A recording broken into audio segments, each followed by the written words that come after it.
તારીખ 26 જાન્યુઆરી 2024 રોજ Junagadh B division police સ્ટેશનમાં રીડર પીઆઈ SN ગોયલ દ્વારા એક ફરિયાદ આપવામાં આવેલી, જે ફરિયાદ એન્ટી કરપ્શનની સેક્શન સિવાયની આઈપીસીની વિવિધ સેક્શનો અંતર્ગતની આપવામાં આવેલી. તે અન્વયે એફઆઈઆરમાં કુલ 3 આરોપીઓના નામ હતા. પહેલું નામ એમાં AM ગોયલ SOG પીઆઈનું હતું, બીજા નંબરના આરોપી તરલ ભટ્ટ CPI માણાવદર હતા અને ત્રીજા નંબરમાં ASI દીપક જાનીનું નામ એમાં પ્રસિદ્ધ કરવામાં આવેલું, એફઆઈઆરમાં નોંધ કરવામાં આવેલી. એ પૈકીના તરલ ભટ્ટ નામના CPI એ જુનાગઢની કોર્ટમાં 75/2024થી એન્ટિસિપેટરી બેલ કરેલી. જે એન્ટિસિપેટરી બેલ ન્યાયિક વિચારાધીન હતી, જેની તારીખ મુદત તારીખ ATS માગી હતી, એટલે 6 તારીખે એમાં આપવામાં આવી હતી, 6 ફેબ્રુઆરી.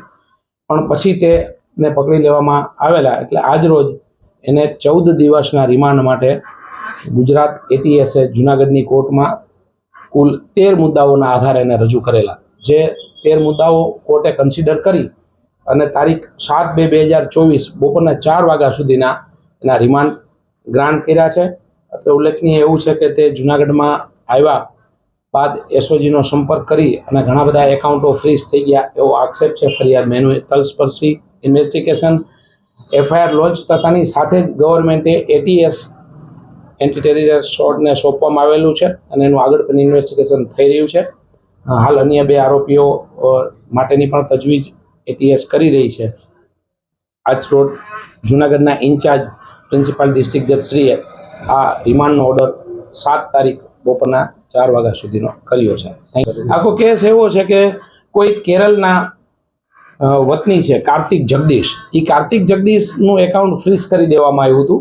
એટલે કાર્તિક જગદીશે જુનાગઢ SOGનો સંપર્ક કર્યો, ત્યારે જુનાગઢ SOGએ એની પાસે એવી ડિમાન્ડ મૂકી હતી કે તમે તમારી જે એમાઉન્ટ છે 55 લાખ ઉપરની માતબર રકમની એમાઉન્ટ એના એકાઉન્ટમાંથી જે જુનાગઢ SOGએ ફ્રીઝ કરી હતી કે આ એકાઉન્ટ એનું પાછું અનફ્રીઝ કરી દેવા માટેની એની જે ડિમાન્ડ હતી, ત્યારે એની પાસે ડિમાન્ડના ભાગરૂપે 80% જેવી રકમ માગવામાં આવી હતી. એ 80% રકમ માગવાના અંતે એમણે જુનાગઢ રેન્જ IG સાહેબનો સંપર્ક કરતા આનું પ્રાથમિક ઇન્વેસ્ટિગેશન કર્યા બાદ આમાં તથ્ય લાગતા 26 તારીખે આની ફરિયાદ લોન્ચ કરવામાં આવી હતી. આમાં કુલ 356 એકાઉન્ટ છે એ જુનાગઢ SOGએ ફ્રીઝ કરેલા છે, જે ગુજરાત બહારના લોકોના છે. એનું ઇન્વેસ્ટિગેશન થઈ રહ્યું છે કે આ કયા 356 લોકો છે, કયા વ્યવસાય સાથે સંકળાયેલા હતા, ખરેખર આ લોકોનો કોઈ ક્રાઇમમાં રોલ છે કે કેમ, ખરેખર જુનાગઢ SOG એવા એકાઉન્ટ ફ્રીઝ કરી શકે કે કેમ, આ બધાનું ઇન્વેસ્ટિગેશન પેન્ડિંગ છે,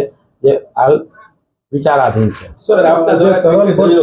કેવી રીતે પકડાતા અત્યારે કોઈ વાત કરવામાં? તરલ ભટ્ટને અહીં રજૂ કરવામાં આવ્યા હતા, પણ એકચ્યુઅલી અમદાવાદમાંથી અમદાવાદ ગાંધીનગરમાંથી એની અટક કરવામાં આવ્યા છે. દલીલોમાં કઈ મુદ્દાઓ? કુલ 13 મુદ્દાઓ SOG આપ્યા હતા કે જેમાં એની પાસેથી શું કબજે લેવાનું છે. અમુક ઇન્વેસ્ટિગેશન ની પ્રાઇવેસી પણ આપણે મેન્ટેન કરવા આપ બધાને પણ વિનંતી એટલે કરીશ કે જેનાથી ઇન્વેસ્ટિગેશન ડેમેજ ન થાય. પણ ATS ખૂબ સુંદર રીતે આ ઇન્વેસ્ટિગેશન કરી રહી છે. ગુનાની ગંભીરતા જોતા આ ગુજરાત ગવર્મેન્ટે આ ATSને તપાસ સોંપી છે. જ્યારે ATS આ તપાસ કરતી હોય એનો મતલબ જ એવો છે કે ગુનામાં આવી કોઈ ગ્રેવિટી છે, આવી કોઈ તથ્યતા છે કે જેથી કરીને ATSને તપાસ સોંપવામાં આવી છે. વિવિધ મુદ્દાઓ કોર્ટમાં રજૂ કરવામાં આવ્યા અને એ મુદ્દાઓ કોર્ટે કન્સિડર કરીને 7 તારીખ સુધીના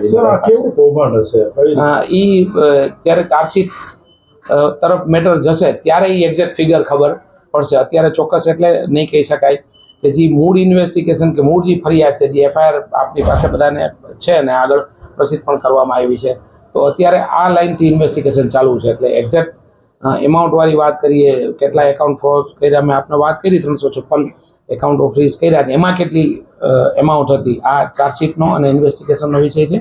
ઇન્વેસ્ટિગેશન અત્યારે કન્ટિન્યુ છે. Thank you. આજે ATS દ્વારા જુનાગઢ ડિસ્ટ્રિક્ટ એન્ડ સેશન જજ સાહેબની કોર્ટમાં શ્રી તરુલ ભટ્ટ સાહેબ PI ને રજૂ કરવામાં આવેલા હતા અને દિન 14ના રિમાન્ડની માંગણી સાથે રજૂ કરવાની હતી.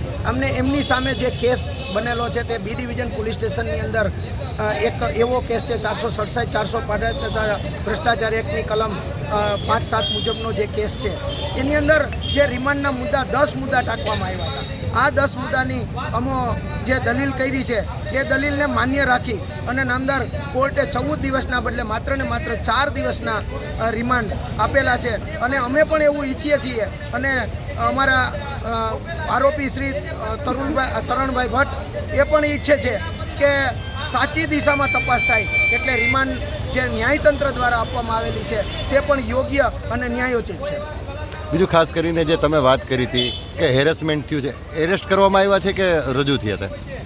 એક પુરશીસથી અમે જાહેર કર્યું છે કે અમે 1 તારીખ 1/3 રોજ એક પુરશીસ આપી છે અને એક અરજી આપી છે કે અમે આ તપાસમાં પૂરતો સહકાર આપવા માંગીએ છીએ કે જેથી કરીને અમને દિવસે ને દિવસે વધુમાં વધુ બદનામ ન થાય તેવા એકમાત્ર હેતુસર આગોતરા ચાલુ હોવા છતાં આગોતરાની જામીન અરજી 6 તારીખે સુનાવણી હતી, પરંતુ 6 તારીખે સુનાવણી થાય એ પહેલાં અમે સામે ચાલી અને અમારા અસીલ છે તરલભાઈ ભટ્ટ એ હાજર થઈ ગયા. એફઆઈઆરની અંદર સીધી કે આડકતરી રીતે કોઈ જગ્યાએ જેણે પૈસાની ડિમાન્ડ મૂકેલ છે એમને અમે ઓળખતા પણ નથી અને એ માણસે અમારી સામે કોઈ આક્ષેપ કરેલો નથી. માત્ર ને માત્ર અન્ય આરોપીના નિવેદન ઉપર જે એફઆઈઆરમાં આપ જોઈ શકો છો કે એફઆઈઆરની અંદર એક નિવેદન જ એ પ્રકારનું છે કે તરલભાઈ ભટ્ટે અમને આ વસ્તુ સોંપેલી. પણ મહત્ત્વની વાત આપને કહી દઉં કે પોલીસ મેન્યુઅલની જોગવાઈ 64 પ્રમાણે કોઈ પણ પોલીસને અમદાવાદ સુધી જો માહિતી મળે કે જૂનાગઢની અંદર કોઈ હથિયારનો ટ્રક ઉતરે છે તો પોલીસે